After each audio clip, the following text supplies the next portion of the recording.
Ang panghuling mga salot pahayag 51 Courage. Isa pang kagilagilalas na pangitain ang nakita ko sa langit. May 7 anghel doon na may dalang 7 pang salot. Iyon ang panghuling mga salot na ipapadala ng Diyos bilang parusa sa mga tao. At nakita ko ang parang dagat na kasing linaw ng kristal na may nagliliyab na apoy. Nakatayo ron ang mga nagtagumpay laban sa halimaw at sa imahen nito. Hindi sila nagpatatak ng numero na simbolo ng pangalan ng halimaw na iyon. May hawak silang mga alpa na ibinigay sa kanila ng Diyos.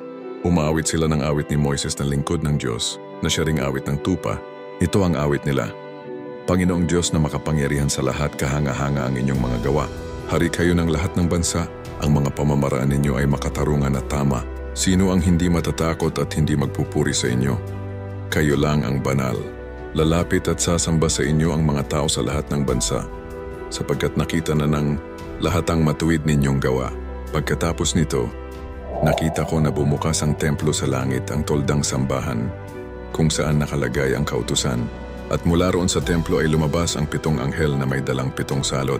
Nakasuot sila ng damit na puting-puti at may gintong pamigkis sa kanilang dibdib. Ang isa sa 4 na buhay na nilalang ay nagbigay sa 7 anghel ng tigi-isang sisidlang ginto, na puno ng mga parusa ng Diyos na nabubuhay magpakailanman.